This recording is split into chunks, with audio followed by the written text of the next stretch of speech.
नमस्कार, मैं डॉक्टर रजनीश कुमार आप सभी का एक बार फिर से हार्दिक स्वागत करता हूं। प्रिय विद्यार्थियों, आज के वीडियो लेक्चर में हम डॉक्टर नगेंद्र संपादित हिंदी साहित्य का इतिहास के अंतर्गत लेक्चर 8 लेकर आप सभी के सामने हाजिर हैं, जिसके अंतर्गत हम बातचीत करेंगे हिंदी के प्रमुख रिपोर्टाजों के ऊपर। इसके पहले हमने लगातार आप सभी की परीक्षाओं के दृष्टिकोण से महत्वपूर्ण बिंदुओं को पढ़ाने का प्रयास किया है। जो भी टॉपिक्स हमने पढ़ाए हुए हैं, आप देखेंगे कि प्रवक्ता, सहायक प्राध्यापक, यूजीसी नेट तमाम परीक्षाओं के दृष्टिकोण से महत्वपूर्ण है।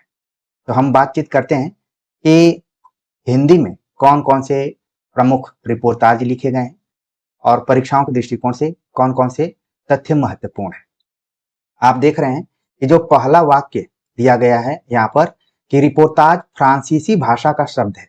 अगर आप सभी पीवाईक्यू इत्यादि हल किए होंगे तो निश्चित तौर पर यह प्रश्न आप सभी के सामने आया होगा कि रिपोर्टाज किस भाषा का शब्द है, जिसका उत्तर है फ्रांसीसी भाषा का शब्द है।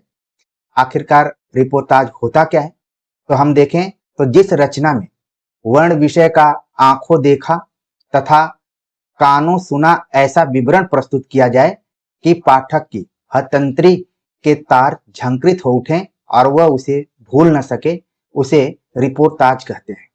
आमतौर पर रिपोर्टाज को हम सभी रिपोर्ट से जोड़कर देखते हैं कि कोई विवरण प्रस्तुत किया गया हो, कोई रिपोर्ट प्रस्तुत की गई हो, उसे हम रिपोर्टाज कहते हैं। लेकिन यहाँ पर अंतर करने की कोशिश की गई है कि रिपोर्टाज के माध्यम से लेखक ऐसे विषय का वर्णन करता है जिसे वो अपनी आंखों से खुद देखा हो या फिर कानों के माध्यम से सुना हो, और उस विवरण को इस तरीके से प्रस्तुत करे कि जो पाठक की जो संवेदना है उसके विषय वस्तु से जुड़ जाए। ये भी एक कला है और उसी कला को कहा जाता है रिपोर्टाज।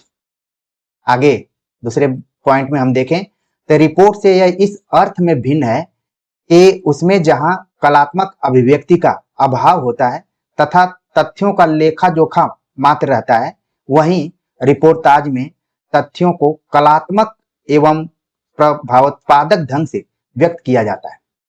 यहाँ पर आप देख रहे हैं कि रिपोर्ट और रिपोर्टाज में अंतर है। प्रिय विद्यार्थियों, ये अंतर आप सभी लिखित परीक्षा के दृष्टिकोण से तो ध्यान रखिए ही, साथ में इंटरव्यू इत्यादि के दृष्टिकोण से भी ध्यान में रखिए। हो सकता है कि आपसे पूछा जाए कि रिपोर्ट और रिपोर्टाज में क्या अंतर है। तो यदि आप ध्यान से सुनेंगे, समझेंगे, तो वहां पर कॉन्फिडेंस के साथ अपना उत्तर दे पाएंगे। रिपोर्ट में क्या होता है कि इसमें कलात्मक अभिव्यक्ति का अभाव होता है। जो तथ्य है उसका लेखा जोखा प्रस्तुत कर दिया जाता है, वो रिपोर्ट कहलाता है। लेकिन रिपोर्टाज में तथ्यों को कलात्मक और प्रभावी ढंग से व्यक्त किया जाता है, जो कि पाठक की संवेदना से उसको जोड़ता है और वो लंबे समय तक उसके ऊपर अपना प्रभाव जमाए रहता है। लेकिन रिपोर्ट क्या है? रिपोर्ट हो सकता है कि 3 महीने बाद, 6 महीने बाद, 1 साल बाद फिर अप्रासंगिक हो जाए। लेकिन रिपोर्टाज आप देखेंगे कि इसीलिए ये साहित्यिक विधा के अंतर्गत है और नवीन विधाओं में से प्रमुख विधा में है। अब जितनी भी नवीन विधाओं का प्रयोग साहित्यकारों ने किया है उसमें रिपोर्टाज ने काफी प्रभावित किया है। तो अब आप रिपोर्ट और रिपोर्टाज दोनों में अंतर स्पष्ट कर चुके होंगे और ये भी जान गए होंगे कि रिपोर्टाज किस भाषा का शब्द है और उसके विषय वस्तु का पाठक के साथ कैसे जुड़ाव होता है। हम देखें तो रिपोर्टाज की शुरुआत यूरोप में होती है और उसका प्रभाव धीरे धीरे हिंदी साहित्य पर भी पड़ता है। इस रचना विधा का प्रादुर्भाव सन 1939 के आसपास द्वितीय विश्व युद्ध के समय हुआ था। यह भी सवाल पूछा जा सकता है कि किस विधा की शुरुआत द्वितीय विश्व युद्ध के आसपास मानी जा सकती है, तो वो विधा है रिपोर्टाज। इस तरीके से बदलते हुए पैटर्न में यह सवाल पूछा जा सकता है। रूसी साहित्यकारों ने इसका विशेष प्रचार प्रसार किया तथा इलिया एहरनबुर्ग ने रिपोर्टाज के कुशल लेखक के रूप में सर्वाधिक प्रतिष्ठा प्राप्त की। यानी कि रिपोर्टाज की शुरुआत द्वितीय विश्व युद्ध के आसपास में होती है और इसमें ज्यादातर लेखन रूसी साहित्यकारों ने किया। और आप जानते हैं कि रूस को लेकर बहुत सारे यात्रा वृत्त भी लिखे गए। रूसी साहित्यकारों का हिंदी साहित्यकारों पर काफी प्रभाव भी रहा है।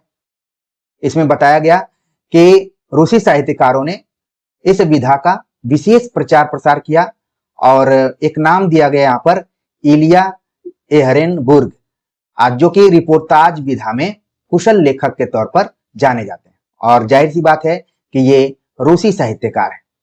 अगर हम हिंदी की दृष्टिकोण से बात करें तो हिंदी में रिपोर्टाज लेखन की परंपरा शिवदान सिंह चौहान की रचना लक्ष्मीपुरा से आरंभ हुई। और लक्ष्मीपुरा जो रिपोर्टाज था वो रूपाभ नामक पत्रिका में दिसंबर 1938 ईस्वी में प्रकाशित हुआ था। यानी कि आप देख रहे हैं कि जब द्वितीय विश्व युद्ध के आसपास में ये विधा अपने वास्तविक रूप में सामने उभर कर आ रही थी, उसके आसपास में ही लगभग 1 साल पहले शिवदान सिंह चौहान ने लिखा लक्ष्मीपुरा और इसका प्रकाशन हुआ रूपाभ नामक पत्रिका में 1938 ईस्वी में। जब मैंने रूपाभ पत्रिका का नाम लिया तो आपके दिमाग में एक लेखक कवि का नाम जरूर छप गया होगा और आप टाइप भी करना शुरू कर चुके होंगे कि बिल्कुल ये होमवर्क वाला प्रश्न तो बन ही रहा था। तो रूपाभ आप सभी कमेंट कर कर बताएंगे कि इसके संपादक कौन रहे।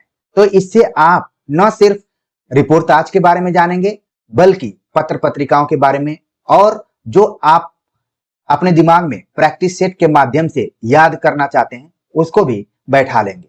तो मुझे पूरा उम्मीद है कि आप सभी रूपाभ के संपादक का नाम जान रहे होंगे।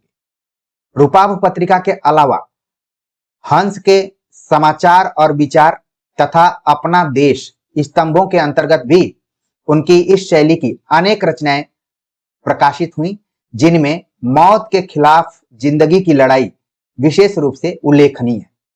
यानी जब भी रिपोर्टाज की बात की जाएगी शिवदान सिंह चौहान का नाम सबसे पहले लिया जाएगा। उन्होंने लक्ष्मीपुरा लिखा जो कि रूपाभ पत्रिका में प्रकाशित हुआ 1938 ईस्वी में। इसके अतिरिक्त वो लगातार हंस में भी लिख रहे थे।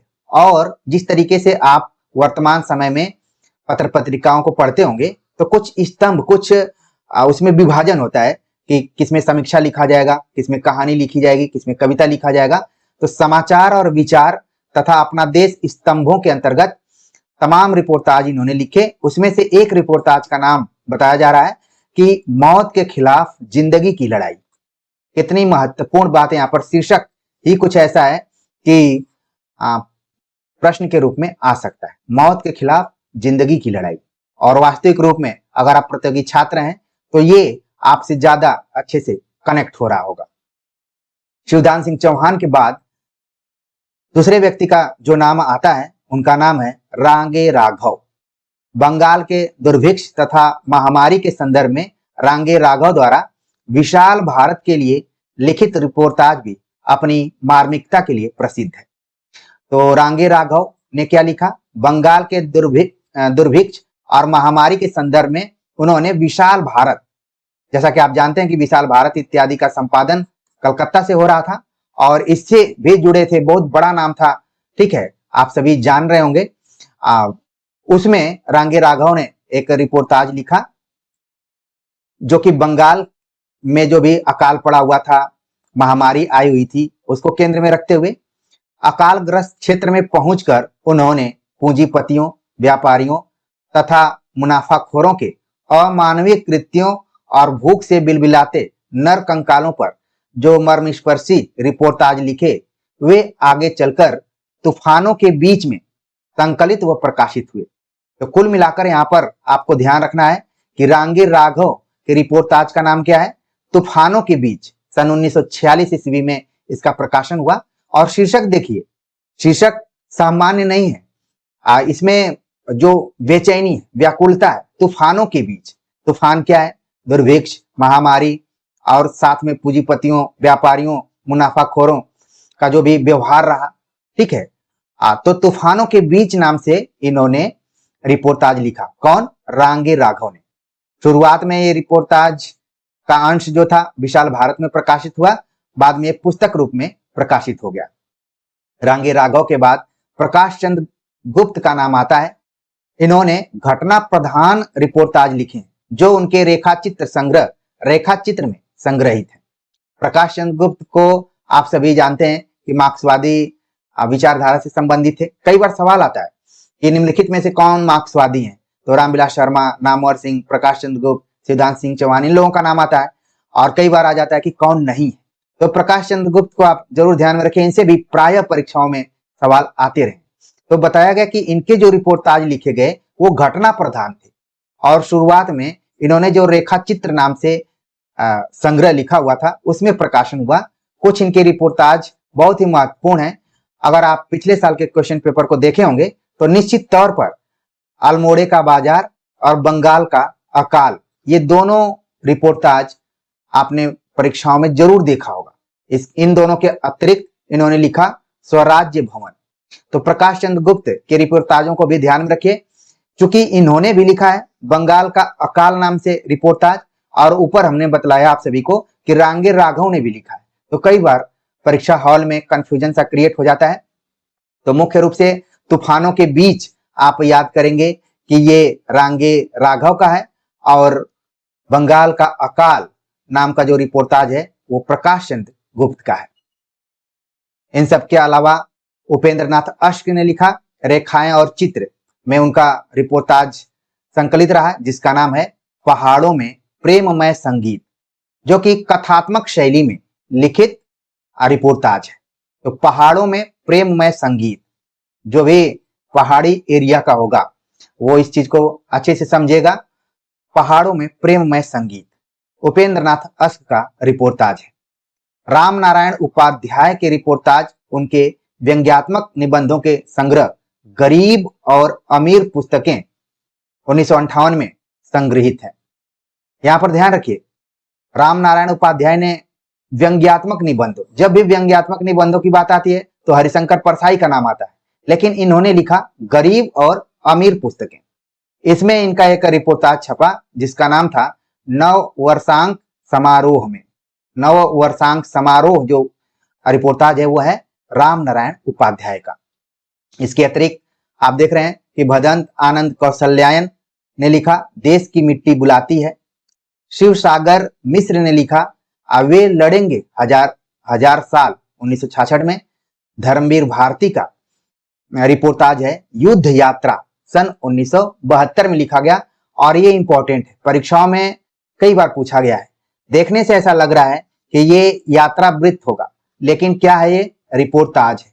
तो इसको आप बहुत ही ध्यान से अपने कॉपी पर नोट करेंगे। डॉक्टर धर्मवीर भारती ने लिखा युद्ध यात्रा, और धर्मवीर भारती के बारे में बताने की जरूरत ही नहीं है। अंधा युग, सप्तक, ठीक है, और इन्होंने जो उपन्यास लिखे हुए हैं काफी इन्होंने लिखा हुआ है।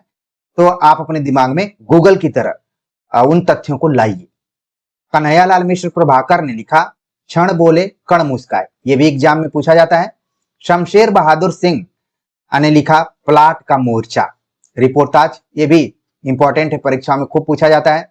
शमशेर बहादुर सिंह, इनका भी संबंध सप्तक से है, लेकिन इन्होंने भी रिपोर्टाज लिखा प्लाट का मोर्चा। श्रीकांत वर्मा ने लिखा अपोलो का रथ, ठीक है, इसको भी आप ध्यान में रखिए। फणीश्वर नाथ रेणु का बहुत ही प्रसिद्ध रिपोर्टाज रहा ऋण जल धन जल, सन 1975 ईस्वी में इसको फणीश्वर नाथ रेणु ने लिखा हुआ था। कई पत्र पत्रिकाओं में भी रिपोर्टाज लिखे गए, जिसमें नया पथ, ज्ञानोदय, कल्पना, माध्यम, साप्ताहिक हिंदुस्तान, धर्मयुग, दिनमान आदि पत्रिकाओं में समय समय पर अनेक महत्वपूर्ण रिपोर्टाज प्रकाशित हुए। डॉक्टर भगवत शरण उपाध्याय का रिपोर्टाज रहा खून के छींटे। फणीश्वर नाथ रेणु ने एक और रिपोर्टाज लिखा एकलव्य के नोट्स। राम कुमार ने लिखा पेरिस के नोट्स। विवेकी राय ने लिखा बाढ़ बाढ़ बाढ़। ये मुझे याद है कि पीजीटी में एक बार क्वेश्चन आया हुआ था सन 2011 के आसपास में। अगर आपके पास क्वेश्चन पेपर होगा तो एक बार आप जरूर मिलाएंगे, ठीक है। तो विवेकी राय का रिपोर्टाज है बाढ़ बाढ़ बाढ़, ठीक। कई बार हो सकता है कि यहीं से आप क्वेश्चन उठा लिया जाए और सुमेलित करने वाला क्वेश्चन बन जाए।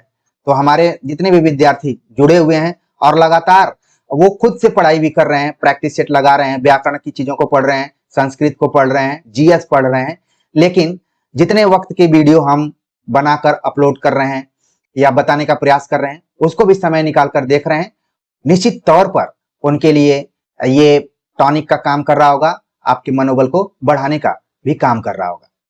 ठीक, कैलाश नारद ने लिखा धरती के लिए, जगदीश प्रसाद चतुर्वेदी का रिपोर्टाज रहा चीनियों द्वारा निर्मित काठमांडू लहासा सड़क, निर्मल वर्मा का रिपोर्टाज रहा प्राग एक स्वप्न, सतीश कुमार ने लिखा क्या हमने कोई षड्यंत्र रचा था, श्रीकांत वर्मा ने लिखा मुक्ति फौज, कमलेश्वर ने लिखा क्रांति करते हुए आदमी को देखना। बहुत ही अच्छा शीर्षक रहा कि कई लोग क्रांति नहीं करना चाहते हैं लेकिन क्रांति करते हुए आदमी को देखना एक मतलब अजीब भाव उत्पन्न होता है, एक उसमें ऊर्जा रहती है कि कितना हिम्मत वाला है। तो ये सभी रिपोर्टाज यहाँ पर लिखे गए थे। उम्मीद करता हूं कि जितने भी रिपोर्टाजों की हमने बात की है, लेखकों की बात की है, पत्र पत्रिकाओं से संबंधित जो भी रिपोर्टाज रहे, इन्हीं में से प्रश्न आएगा, इनसे बाहर आने की कोई ज्यादा संभावना नहीं है। फिर भी हमने रिवीजन के दृष्टिकोण से आप सभी को बताने का प्रयास किया है। उम्मीद है कि आप सभी को अच्छा लगा होगा। कमेंट जरूर कीजिएगा। मिलते हैं एक नए टॉपिक के साथ, तब तक के लिए नमस्कार।